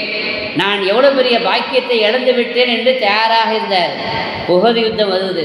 அந்த உஹது யுத்தத்தில் அவர் கலந்து கொள்கிறார். உஹது யுத்தத்தில் ஆரம்பத்தில் கொஞ்சம் தோல்வி முகாம் ஏற்பட்டு முதல்ல வெற்றி கிடைச்சது. அதுக்கு பிறகு சில அடியும் கிடைத்தது, சில பாதிப்புகளும் கிடைத்தது. பல பேர் விட்டுட்டு ஓடி போயிட்டாங்க. அப்படிப்பட்ட ஒரு நிலையும் கூட உஹதிலே ஏற்பட்டது. ஆனால் இவர் யார்? அனஸ் இப்னு நவ்ர் ரலியல்லாஹு அன்ஹு, எங்கே செல்கின்றீர்கள்? ஸஅத் இப்னு முஆத் ரலியல்லாஹு அன்ஹு வருகிறார். அவரை பார்த்து சொல்கிறார், எங்கே செல்கின்றீர்கள்? சொர்க்கத்தின் வாடை எனக்கு அங்கிருந்து வருகிறது என்று சொல்கிறார். துனியாவிலே இருக்கக்கூடியவருக்கு இன்னீல அஜிது ரீஹல் ஜன்னா, சொர்க்கத்தினுடைய வாடையை நான் அனுபவிக்கிறேன் என்று துன்யாவிலே இருக்கிற ஒருவர் சொல்ல வேண்டும் என்றால் அவர் எந்த இன்பத்திலே இருக்கிறார் நீங்கள் புரிந்து கொள்ள வேண்டும். அப்படிப்பட்ட இன்பம் என்று ஒன்று இருக்கிறது. ஈமானுக்கென்று ஒரு சுவை இருக்கிறது. அந்த சுவையை பெற்றுக்கொண்டவர்களுக்கு போர்க்களம் அங்கிருந்து என்ன வாடை வருகிறது? சொர்க்கத்தினுடைய வாடை வருகிறது. ஸஅத் இப்னு முஆத், சொர்க்கத்தின் வாடை வருகிறது, நான் இதோ அது சொர்க்கத்தினுடைய வாடையை நுகரப்போகிறேன் என்று போர்க்களத்திலே குதிக்கிறார். எதிரிகள் சூழ்ந்திருக்கிற அந்த நேரத்தில் அவருக்கு அடி, அவருக்கு குத்து, வெட்டு எல்லாம் ஏற்படும் என்று தெரிகிறது. ஆனாலும் அதைவிட பெரிதாக அவருக்கு எது தெரிகிறது? அதில் இருந்து வருகிற சொர்க்கத்தினுடைய வாடை தெரிகிறது. அதில் அவர் ஷஹீதாகிறார். அனஸ் இப்னு நவ்ர் ரலியல்லாஹு அன்ஹு அவர்கள் ஷஹீதானார்கள். ஷஹீதான அந்த சஹாபி அவர் உடம்புல வாளால், ஈட்டியால், அம்பால் குத்தப்பட்ட காயங்கள் 80 காயங்கள் இருந்ததாக சொல்லப்படுகிறது. அவர் முஸ்லிம்களால் சிதைக்கப்பட்டிருந்தார், வதைக்கப்பட்டிருந்தார். அடையாளமே தெரியல. அவர் யாருங்கிறத எப்படி கண்டுபிடிச்சாங்கன்னா, அது விரலுடைய ஒரு அடையாளத்தை வச்சு அவருடைய ஒரு சகோதரி தான் கண்டுபிடிச்சாங்க. எல்லாம் தெரியும், அவருக்கு வேதனை தெரியும், குத்து தெரியும், அடி தெரியும். ஆனாலும் கூட அவராக என்ன செய்கிறார், சொர்க்கத்தினுடைய சுகந்தம் எனக்கு வீசுகிறது என்று சொல்லிவிட்டு சென்றார் என்றால் அவருக்கு தெரிந்தது அந்த ஆன்மீகத்தினுடைய வாடை இல்லையா, அந்த ரூஹானியத்தான அந்த பேரின்பம் அவர் துன்யாவிலேயே பெற்றுக்கொள்கிறார். இப்படிப்பட்ட சஹாபாக்களை நாம் வரலாற்றிலே பார்க்கிறோம். சங்கைக்குரிய பெருமக்களே, இந்த உயர்ந்த மர்த்தபாவிலே இருக்கக்கூடியவர்கள் தான் ஷாவுல் பாதுஷா அவர்கள். ஃபக்கீர்களை வைத்துக்கொண்டு, கூடவே ஃபக்கீர்களை வைத்துக்கொண்டு இஸ்லாத்தை பரப்புகிறார்கள். ஏகத்துவத்தை அவர்கள் எடுத்துச் சொல்கிறார்கள். அவர்கள் எப்படிப்பட்ட வாழ்க்கை வாழ்ந்தார்கள் என்றால், அவர்கள் சொன்னால் அதை அல்லாஹ் உடனே என்ன செய்வான், கேட்பான். அவர்கள் மூலமாக எத்தனையோ கராமத்துகள் வெளிப்படுகிறது, அவர்கள் மூலமாக எத்தனையோ அற்புதங்கள் வெளிப்படுகிறது. தஞ்சை மன்னன் இல்லையா, தஞ்சை மன்னன் கடுமையான நோய்வாய்ப்பட்டு முடமாகி படுத்திருக்கிற பொழுது அந்த தஞ்சை மன்னனுக்கு சொல்லப்படுகிறது, பெரிய மகான் வந்திருக்கிறார்கள். எத்தனையோ சிகிச்சைகள் செய்யப்படுகிறது, எத்தனையோ மந்திரவாதங்கள் மூலமாக அந்த சிகிச்சை செய்யப்படுகிறது. ஆனால் யாருடைய மருந்துக்கும் அந்த நோயிலிருந்து அந்த மன்னரால் எழுந்திருக்க முடியவில்லை. அப்படிப்பட்ட அந்த சோழ மன்னனுக்கு, படுத்த படுக்கையாக முடங்கி போயிருந்த அந்த மன்னனுக்கு இப்படி ஒரு மகான் வந்திருக்கிறாங்கன்னு கேள்விப்பட்ட உடனே அவர்களை அழைத்து வரும்படி சொல்லி, அவர்கள் மூலமாக அவர்களுக்கு முன்னிலையிலேயே அவர்களுக்கு வைக்கப்பட்டிருந்த அந்த சூனியத்தை, ஒரு பறவையிலே குத்தப்பட்டிருந்த அந்த ஆணியை ஒவ்வொன்றாக உருவி எடுத்து அவருக்கு அங்கேயே குணம் கிடைத்தது, எழுந்து நின்றார், சுகம் பெற்றார் என்ற வரலாறு உண்மையான வரலாறு. அவர் எழுதி கொடுத்தது தான் அந்த இடங்கள் எல்லாம் இல்லையா. எதுவும் வேண்டாம் என்று சொல்லிட்டாங்க. எவ்வளோ கொடுக்குறேன்னு சொன்னார் அவர், எதுவும் வேண்டாம் என்று சொல்லிவிட்டார்கள். கடைசியாக வேணுமானா எனக்கு அடக்கம் செய்கிறதுக்கு ஒரு இடம் கொடுங்க, அது மட்டும் கொடுக்காத கொடுங்கன்னு சொன்னார். அவருக்கு எழுதி கொடுத்த அந்த இடம்தான் இப்பொழுது நாம் அந்த இடத்தை நாகூரில் நாம் பார்க்கிறோம். இப்படி மகான் ஷாவுல் பாதுஷா அவர்கள் ஆன்மீக ஆட்சி செய்தவர்கள், ஆன்மீக அரசாட்சி செய்தவர்கள், ஆன்மீகத்தினுடைய பேரின்பத்தை சுவைத்தவர்கள். எனவேதான் அவர்கள் சொன்னார்கள், நான் வஃபாத்தாகிவிட்டால் மகனார் யூசுப் தாதாவிடத்தில் சொல்கிறாங்க, எடுத்து வளர்க்கப்பட்ட அவர்களுடைய ஆன்மீக குழந்தை தான் யூசுஃபுடைய அத்தா. அவர்களுக்கு குழந்தை இல்லாமல் கராமத்தின் மூலமாக பிறந்த அந்த குழந்தை வரலாறு நமக்கு தெரியும். அந்த குழந்தை யூசுப் தாதா அவர்கள் கல்யாணம் செய்து மக்களோடு பேரப்பிள்ளைகளோடு நாகூரிலே வாழ்கிறார்கள். அவர்களிடத்திலே சொல்கிறார்கள், எல்லோரும் கூடியிருக்கிறார்கள், வஃபாத்துடைய நேரம் நெருங்கி விடுகிறது. யூசுப் தாதா அழுகிறார்கள், கூடியிருப்பவர்களும் சுற்றி இருப்பவர்களும் அழுகிறார்கள். அழ வேண்டிய அவசியமில்லை, மரணம் எல்லோருக்கும் நிச்சயிக்கப்பட்ட ஒன்று. நபிமார்களாக இருந்தாலும் மரணிக்க வேண்டும், வலிமார்களாக இருந்தாலும் மரணிக்க வேண்டும். லிக்குள்ளின் அஜலும் முசம்மா, எனவே மரணிக்க வேண்டியதில்லை. நான் இறந்து போன பிறகு எங்கே அடக்கம் செய்ய வேண்டுமோ அங்கே அடக்கம் செய்துவிட்டு 3 நாள் கழித்து என்னுடைய கபரிலே வந்து சலாம் சொல்ல வேண்டும். அப்படி சலாம் சொல்லுகிற பொழுது நான் அதற்கு ஜவாப் சொல்ல, அதை நீங்கள் கேட்டால் ஃபம்குசூஹுனா, இங்கே நீங்கள் தங்கி விடலாம், உங்கள் பிள்ளைகளோடு பேர பிள்ளைகளோடு இங்கே நீங்கள் தங்கி விடலாம். 3வது நாள், அந்த 3வது நாள் வந்து சலாம் அடக்கம் செய்து 3வது நாள் சலாம் சொல்லி அதற்கு பதில் வரவில்லை என்றால் நீங்கள் இங்கிருந்து கிளம்பி விடுங்கள். எங்கே உங்களுக்கு வசிப்பது வாழ்வது அது உசிதம் என்று நீங்கள் கருதுகிறீர்களோ அங்கே நீங்கள் போய் வாழ்ந்து கொள்ளுங்கள் என்று சொல்லிவிட்டு மறைகிறார்கள். எவ்வளோ நம்பிக்கை இருந்தால் எனக்கு பிறகு, மௌத்துக்கு பிறகு, அடக்கம் செய்யப்பட்ட பிறகு சலாம் சொல்லுங்கள் என்று சொல்கிறார்கள். தன்னுடைய ஹயாத்திற்கு ஆதாரமாக, ஒரு அடையாளமாக அதை முன்வைக்கிறார்கள். அதே மாதிரி 3 நாளைக்கு பிறகு வந்து சலாம் சொல்கிறாங்க. அப்பாஜான் அஸ்ஸலாமு அலைக்கும் என்று சலாம் சொன்ன பொழுது வலைக்கும் அஸ்ஸலாம் யா புனைய, என்னுடைய அருமை மகனே, வலைக்கும் அஸ்ஸலாம் என்று சொல்கிறார்கள். அந்த சப்தத்தை கேட்கிறார்கள். அதற்கு பிறகுதான் அவர்கள் அங்கே தங்கி இன்றும் வரைக்கும் அந்த பிள்ளைகள், அந்த சந்ததிகள் தான் இந்த நாகூரில் வாழ்ந்து கொண்டிருக்கிறார்கள் என்றால் இது நிதர்சனமான ஒரு உயிருள்ள ஜனாசா, ஒரு உயிருள்ள இறைநேசருடைய நிதர்சனமான சரித்திரம் என்பதை நாம் விளங்கிக் கொள்கிறோம். கண்மணி நாயகம் ஸல்லல்லாஹு அலைஹி வஸல்லம் அவர்களுடைய ரௌதாவுக்கு சென்று ஜியாரத்துக்கு செய்த பொழுது பாதுஷா நாயிம் அஸ்ஸலாமு அலைக்கும் யா ஜத்தி, என்னுடைய பாட்டனார் அவர்களே உங்களுக்கு சலாம் உண்டாகட்டும் என்று சொன்ன பொழுது அருமை மகனே வலைக்கும் அஸ்ஸலாம் என்று அங்கிருந்து பதில் வந்தது. ஒரு சந்தர்ப்பத்தில் அவர்களுக்கு மாதுளம் பழத்தை கொடுக்க அதை கையிலே ஏந்தி அதை சாப்பிட்டார்கள் என்றால் அவர்கள் ஹயாத்தாக இருக்கிறார்கள் என்பது மட்டுமல்ல, அங்கிருந்து பழத்தையும் பெறுகிறார்கள். அந்த அளவிற்கு உயர்ந்த ஸ்தானத்தை அவர்கள் அடைந்திருந்தார்கள் என்பதை பார்க்கிறோம். பூமா நபி ஸல்லல்லாஹு அலைஹி வஸல்லம் அவர்களுக்கு பிறகு கலீஃபாவாக இருந்த அபூபக்கர் சித்திக் ரலியல்லாஹு அன்ஹு அவங்க வஃபாத்தாகிறாங்க. வஃபாத்தாகும் பொழுது வசியத்து பண்ணுறாங்க. நான் நினைக்கிறேன், விரும்புகிறேன், நான் பெருமானாருக்கு பக்கத்திலே அடக்கம் செய்யப்பட வேண்டும் என்று ஆசைப்படுகிறேன். ஆனால் ஆயிஷாவுடைய வீடு தான், அதனால் ஆயிஷாவிட்ட அனுமதி கேட்க வேண்டிய அவசியம் இல்லை. அப்படி அனுமதி கேட்டாலும் வாப்பா அத்தாவுக்கு ரொம்ப சந்தோஷத்தை எடுத்து கொடுத்துருவாங்க. ஆனால் அவங்க நினைக்கிறாங்க முறையாக அனுமதி யார்கிட்ட கேட்கணும், ரசூலுல்லாஹி ஸல்லல்லாஹு அலைஹி வஸல்லம் அவங்ககிட்ட கேட்கணும். ஏன்னா அவர்களுக்கு பக்கத்தில் நான் அடக்கம் செய்யப்பட வேண்டும் என்றால் அவர்களுடைய அனுமதி எனக்கு வேண்டும். சொன்னாங்க, நான் வஃபாத்தான பிறகு என்னுடைய ஜனாசாவை குளிப்பாட்டி தொழுகையெல்லாம் முடிஞ்ச பிறகு ரவுதாவுக்கு முன்னாடி வச்சிருங்க. ரவுதாவுக்கு முன்னாடி வைத்துவிட்டு சொல்லுங்கள், யா ரசூலல்லாஹ் இஸ்தஅதன சாஹிபுக்க, உங்களுடைய சாஹிபு காலமெல்லாம் உங்களோடு இருந்த உங்களுடைய உற்ற தோழர் உங்களிடத்தில் அனுமதி கேட்கிறார். ஐயுதுஃபன, அவர்கள் அடக்கம் செய்யப்படுவதற்கு நீங்கள் அனுமதித்தால் இங்கு அடக்கம் செய்வோம் என்று அவர்கள் சொன்னார்கள். அப்படி சொன்ன பொழுது பெருமானார் ஸல்லல்லாஹு அலைஹி வஸல்லம் அனுமதி கொடுத்தார்கள் என்பதற்கு அடையாளமாக பூட்டப்பட்டிருந்த ரவுதாவுடைய கதவு திறக்கிறது. பூட்டப்பட்டிருந்த ரவுதாவுடைய கதவு திறக்கிறது என்றால் பூமா நபி ஸல்லல்லாஹு அலைஹி வஸல்லம் இறந்த பிறகும் ஹயாத்தோடு வாழ்ந்து கொண்டிருக்கிறார்கள் என்பதைப் போல அதனுடைய அத்தாட்சிகளை, அதனுடைய சாட்சிகளை அவர்கள் பார்க்கிறார்கள் என்பதைப் போல ஹஜ்ரத் ஷாவுல் ஹமீத் பாதுஷா அவர்களும் நான் இறந்த பிறகு சலாம் சொல்லுங்கள், பதில் வந்தால் நீங்கள் இங்கேயே தங்குங்கள் என்று சொன்ன வரலாற்றை நாம் எண்ணி பார்க்கிறோம், ஒத்து பார்க்கிறோம். சங்கைக்குரியவர்களே, அப்படிப்பட்ட ஷாவுல் ஹமீத் பாதுஷா அவர்களுடைய வாழ்க்கையில், பொதுவாக வழிமார்களுடைய வாழ்க்கையில் ஷரியத்திற்கு மாற்றமான எந்த ஒன்றும் என்ன செய்யாது, இருக்காது. இருந்தால் அவர்கள் வழிமார்களாக உயர்ந்த ஸ்தானத்தை பெற முடியாது.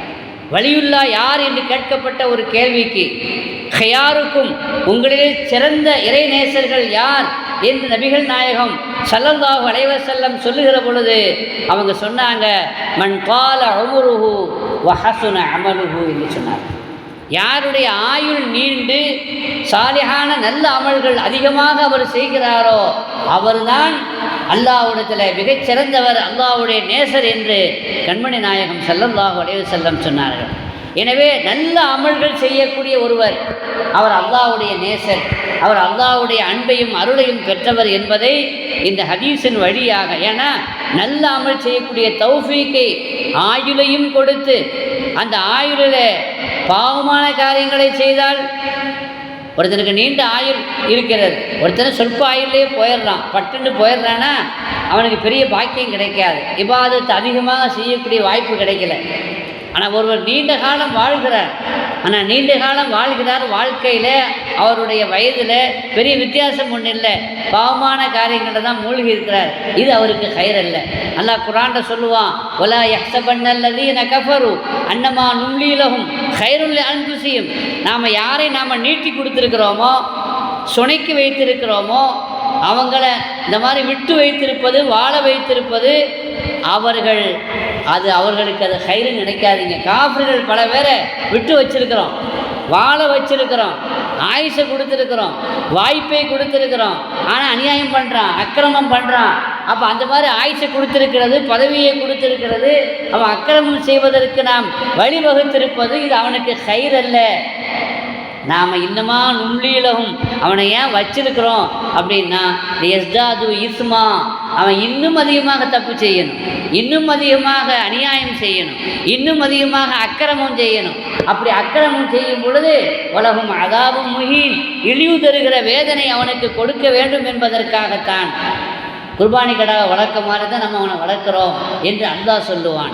எனவே நீண்ட காலம் வாழ்வது அல்ல சிறப்பு, அந்த நீண்ட காலத்தில் நல்ல அமல்கள் அதிகமாக செய்யக்கூடியவர்கள் தான் சிறப்பானவர்கள்.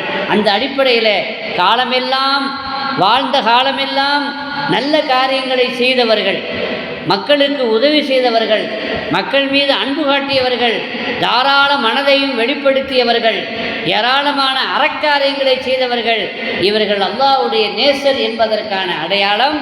நல்ல அமல் செய்தால்தான், ஷரியத்திற்கு உடன்பட்டால்தான், நபி வழியில் வாழ்ந்தால்தான், அவர்களுடைய அமல் நல்ல அமலாக இருந்தால்தான் அவர்கள் வழியில்லா, அவங்க தான் சிறந்தவர்கள்.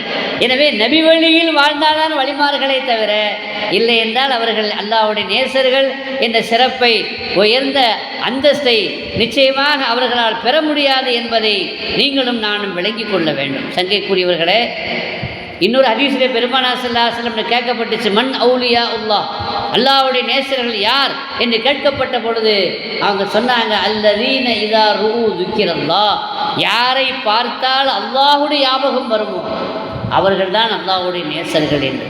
யாரை பார்த்தா யாருடைய ஞாபகம் நமக்கு வரும்? யார் எதோடு தொடர்பு வைத்திருக்கிறாங்களோ அவர்களை பார்க்கும் பொழுது அந்த ஞாபகம் தான் வரும். நகைக்கடையோடு தொடர்பு உள்ளவருக்கு அவரை பார்த்தோம்னா நகை அதுதான் என்ன விலையாக இருக்குது, பவுன் என்ன விலையாக இருக்குதுன்னு பேசுவோம் இல்லையா? மணி சேஞ்சோடு தொடர்பு வைக்கக்கூடியவர் இன்றைக்குள்ள ரேட் என்னன்னு கேட்பாங்க. ஆனால் அவரை பார்த்தோன்னா அந்த ஞாபகம் தான் நமக்கு வருது. யார் யாரோடு தொடர்பு வச்சுருக்கிறாங்களோ அவர்களை பார்த்தவொன்னே அந்த தொடர்பு வரும். ஒரு ஆளை பார்த்தவொன்னே அல்லாஹ்வுடைய ஞாபகம் வருகிறதுன்னா அப்போ இவங்க யார்? அல்லாஹ்வோடு தொடர்பு வைத்திருக்கக்கூடியவர்கள். எனவே ஷரியத்தின் பிரகாரம் நபி வழியில் நடக்கக்கூடியவர்களை பார்த்தால்தான் நமக்கு அல்லாஹ்வுடைய ஞாபகம் வரும். சங்கைக்குரிய பெருமக்களே, இவர்களெல்லாம் எப்படி வாழ்ந்தார்கள் என்றால் ஒரே ஒரு செய்தியை சொல்லி நான் நிறைவு செய்வேன். உர்வத்து பின் ஸுபைர் ரலியல்லாஹு அன்ஹு அவர்களுடைய வாழ்க்கையில் நடந்த ஒரு சம்பவம். ஆனால் சம்பவத்தில் அவர்கள் நடந்து கொண்ட விதம், அவர்கள் அல்லாஹ்வுடைய நேசத்தையும் அல்லாஹ்வுடைய நெருக்கத்தையும் பெற்ற ஒரு நேசர் என்பதை நமக்கு படம் பிடித்து காட்டுகிறார். இப்படிப்பட்ட மகான்களெல்லாம் எப்படி வாழ்வார்கள், அவருடைய நினைவுகளெல்லாம் எங்கே இருக்கும், அவர்கள் எதிலே சந்தோஷப்படுவார்கள், அவர்களுக்கு எதிலே சுகம் இருக்கும் என்பதையும் அந்த ஹதீஸு நமக்கு தெளிவுபடுத்துகிறது. ஹலீஃபா வலீது பின் அப்துல் மலிக் அரசராக இருக்கிற பொழுது, ஹலீஃபாவாக இருக்கிற பொழுது உருவாவை அழைக்கின்றார்கள். அரசருடைய அழைப்பை ஏற்று அவர்கள் ஷாம் செல்கிறார்கள். அப்படி செல்கிற பொழுது பயணத்தில் காலில் ஒரு கட்டி ஏற்படுகிறது, ஒரு பொக்களம் வருகிறது. அது புண்ணாகி சடம் வைத்து கடைசியில் அரசரை சந்திக்கிற பொழுது மருத்துவர்களெல்லாம் அவரை பார்த்துவிட்டு சோதித்துவிட்டு இது குணமாகாது, அதனால் இந்த கால் தப்பிக்கணுமானா இந்த காலில் இருக்கக்கூடிய அந்த புண்ணு, அந்த பொக்களம் இது பெருசாகி கொண்டே தான் இருக்கும், அதனால் வெட்டி எடுக்கணும்னு சொன்னாங்க.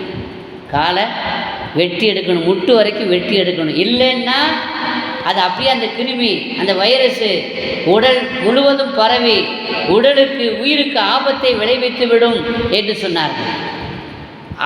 அரசரே சொன்னாங்க, நீங்கள் ஒத்துக்கங்க அப்படின்ட்டு. அது எப்படி நான் சம்மதிப்பேன்னு சொல்லி மறுத்தாங்க.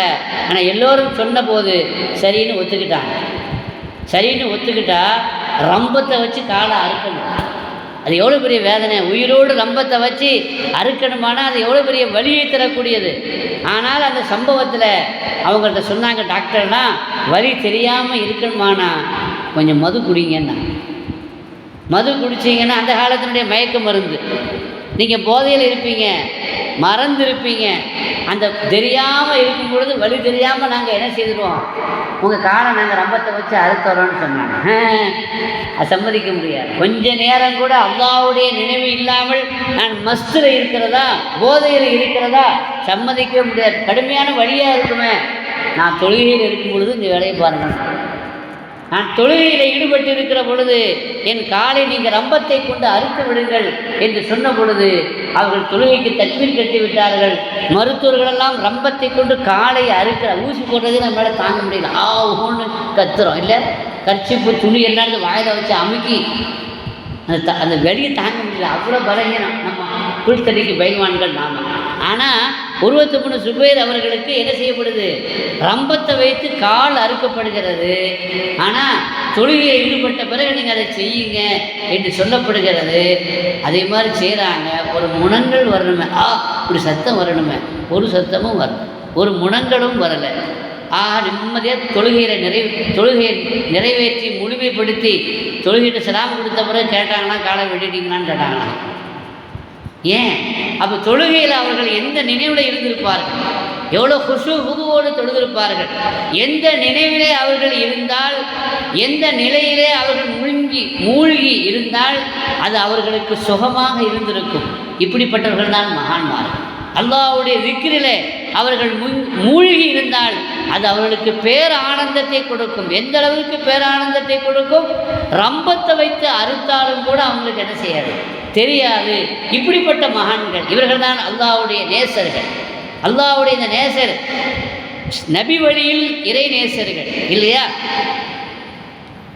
நிர்பந்தமான சமயத்தில் நம்முடைய போதை கொடுக்கலான்னு சொல்கிறாங்க, ஹம்ரு கொடுக்கலாம், மயக்க மருந்து கொடுத்து நமக்கு ஆப்ரேஷன் பண்ணுறாங்க. ஆனால் மயக்க மருந்து கொடுத்தீங்கன்னா கொஞ்ச நேரம் நான் அல்லாஹ்வோட நினைவு இல்லாமல் இருப்பேன், அதை நான் சம்மதிக்கலைங்கிறாங்க. அந்த அளவிற்கு நபி வழியில் ஷரியத்தில் சுன்னத்தை இறை நினைவு அற்று போகக்கூடிய ஒரு நிலை எனக்கு வேண்டாம்.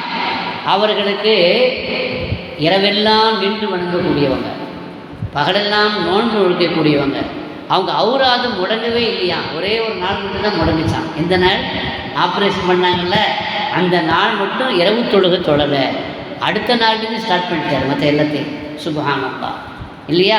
இப்போ எந்த நினைவில், எந்த அர்ப்பணிப்பில் அல்லாஹ்வுடைய அந்த திக்ரில் லைஃப்பில் அவங்க வாழ்ந்திருப்பாங்க, இருந்திருப்பாங்கங்கிறத விளங்கணும். அதுக்கு அடுத்து என்ன நடக்குதுன்னா, மறுநாள் காலையில் அவர் பிரியமான மகனையும் கூட்டிகிட்டு போயிருந்தார், சின்ன குழந்தை.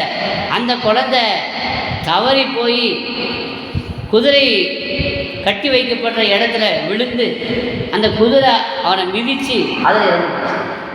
காலும் போயிடுச்சு, பிள்ளையும் இறந்து போச்சு. அவர்கிட்ட எவ்வளோ பெரிய சோகமாக இருக்கும், எவ்வளோ பெரிய துக்கமாக இருக்கும். எல்லாரும் அவருக்கு ஆறுதல் சொன்னார்களாம். காடும் இந்த மாதிரி ஆயிடுச்சு, அதே மாதிரி பையனும் இந்த மாதிரி போயிட்டான் அப்படின்னு.